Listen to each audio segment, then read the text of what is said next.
వరద నీటిని ఒడిసి పట్టకుండా కాంగ్రెస్ ప్రభుత్వం రైతులకు నష్టం చేస్తోందని మాజీ మంత్రి హరీష్ రావు విమర్శించారు. ప్రాజెక్టులు నింపాలని మంత్రి ఉత్తమ్కి లేఖ రాశానని హరీష్ రావు తెలిపారు.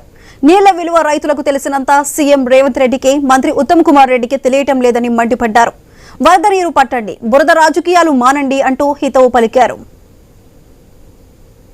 కేసీఆర్ గారు కేంద్ర మంత్రి ఉన్నా ముఖ్యమంత్రి ఉన్నా ఆయన వ్యవసాయం చేసే ఒక రైతు. ఆయన రైతు గనక ప్రతి చుక్కను ఒడిసి పట్టిండు, రైతాంగానికి నీళ్లు అందించిండు. మీరెన్నడూ వ్యవసాయం చేయలే, అందుకే మీకు నీళ్ల విలువ తెలియదు. ఇలా కృష్ణానదిలో నీళ్లు సముద్రం పాలవుతున్నాయి, గోదావరిలో నీళ్లు సముద్రం పాలవుతున్నాయి. గుడ్లప్పగిచ్చి రేవంత్ రెడ్డి, ఉత్తమ్ కుమార్ రెడ్డి చూస్తా ఉన్నారు. మీ యొక్క నేరపూరిత నిర్లక్ష్యం వల్ల ఇలా రాష్ట్ర రైతాంగానికి తీవ్రమైనటువంటి నష్టం జరుగుతూ ఉంది. ఒకవైపు వరదలు ముంచెత్తుతా ఉంటే రాష్ట్రంలో కొన్ని జిల్లాల్లో కొన్ని ప్రాంతాల్లో ఇప్పటికీ చెరువులు నిండలేదు, ఇప్పటికీ డ్యాములన్నీ ఖాళీగా ఉన్నాయి. గోదావరి పరివాహక ప్రాంతంలో 60% డ్యాములు ఖాళీగా ఉన్నాయి. ఏం చేస్తున్నారు మీరు? ఎవరి కోసం పనిచేస్తున్నారు? బీఆర్ఎస్ పార్టీ మీదనో కేసీఆర్ మీదనో హరీష్ రావు మీదనో కోపం ఉంటే ఎందుకు రైతులకు శిక్ష వేస్తున్నారు? మాకు వేయండి శిక్ష, మేము అనుభవిస్తాం.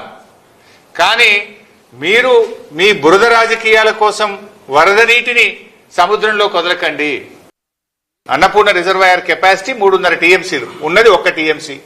రంగనాయక్ సాగర్ 3 టీఎంసీలు, ఉన్నది 1 టీఎంసీ. మల్లన్న సాగర్ 50 టీఎంసీలు, ఉన్నది 10 టీఎంసీలు. కొండపోచమ్మ సాగర్ 15 టీఎంసీలు, అక్కడ ఉన్నది 4 టీఎంసీలు.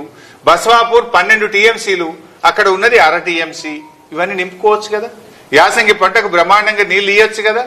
ఎందుకు నింపవు నాకు అర్థం కాదు. నీకేం అడ్డం వచ్చింది అని నేను అడుగుతా ఉన్నా. ఎందుకు కాళేశ్వరం కూలింది అన్నాం కదా, నీళ్లు నింపితే ఎట్లా? కూలిందంటే మరి ఇప్పుడు నీళ్లు వస్తే జనం దంతరేమో, జనం దృష్టిలో పల్సగైతమేమో అని కేవలం కుట్రతో మీరు ఆపుతా ఉన్నారు. అరే వరద కాలువ ఓపెన్ చేయవేందయ్యా నువ్వు వరద కాలువ ఓపెన్ చేసి మిడ్ మానేర్ నువ్వు ఎల్ఎండి నింపవా? ఎందుకు వరద కాలువ ద్వారా నీళ్లు వదులుతలేవు? అసలు మంత్రి నీళ్లకు మంత్రి ఉన్నాడా? ఈ ముఖ్యమంత్రికి సోయి ఉన్నదా? ఎస్ఆర్ఎస్పీ నిండితే మళ్ళీ ఆడ గేట్లు ఎత్తి సముద్రంలోకి వెళ్తావా? కల్వకుర్తి మోటార్లు ఆన్ చేయక మహబూబ్ నగర్ జిల్లాకు నష్టం, కాళేశ్వరం మోటార్లు ఆన్ చేయక కరీంనగర్, మెదక్, వరంగల్ జిల్లాలకు నష్టం. ఏంటి మీరు ఏం చేస్తున్నారు? అరే మొత్తం వ్యవస్థ అంతా తయారున్నది, ఉన్న వ్యవస్థ నడపడం చేతనైతే లేదా?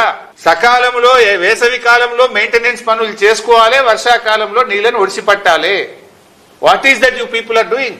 కమిషన్లకే మీకు టైం సరిపోతలేనట్టుంది. లెక్కలు చూసుకోవడానికి, పర్సంటేజ్ చూసుకోవడానికి, ఆ వాటాలు పంచుకోవడంలో ఢిల్లీకి గల్లీకి మంత్రుల మధ్య మీకు కొట్లాటలకే సమయం సరిపోతున్నట్టు కనబడతా ఉంది. What is that you are doing? నీళ్లు ముఖ్యం కదా, రాష్ట్రం ముఖ్యం కదా, ప్రజలు ముఖ్యం కదా, రైతులు ముఖ్యం కదా. రైతు ప్రయోజనాల కంటే రాజకీయాలు ముఖ్యమా? ఒక ప్రాజెక్టులు కాదు నిర్లక్ష్యం, అన్ని చోట్ల ఇదే పరిస్థితి. సో రాజకీయాలు మానండి, వెంటనే మోటార్లు ఆన్ చేయండి. ఒకవేళ ప్రభుత్వం ఆన్ చేయకపోతే మాత్రం బీఆర్ఎస్ పార్టీ వేలాది లక్షలాది రైతుల్ని తీసుకొని కదులుతాం, మోటార్లు ఆన్ చేస్తాం, మా రిజర్వాయర్లు మా చెరువులు నింపుకుంటాం, యాసంగి పంట పండించుకుంటాం. ఇది రైతులకు నష్టం జరిగితే మాత్రం బీఆర్ఎస్ పార్టీ ఊరుకోదు. రైతుల పక్షాన మాట్లాడుతున్నా, మాజీ నీటిపారుదల శాఖ మంత్రిగా అవగాహనతో మాట్లాడుతున్నా. నీళ్లిచ్చే అవకాశం ఉంది కనుక నేను చెప్తా ఉన్నా. నా నియోజకవర్గంలో కూడా నా రైతులకు కూడా 70,000 ఎకరాలకు నీళ్లు వస్తాయి. నా జిల్లా, నా నియోజకవర్గం, ఈ రాష్ట్రం దెబ్బతింటది అనే ఆవేదనతో మాట్లాడుతా ఉన్నా.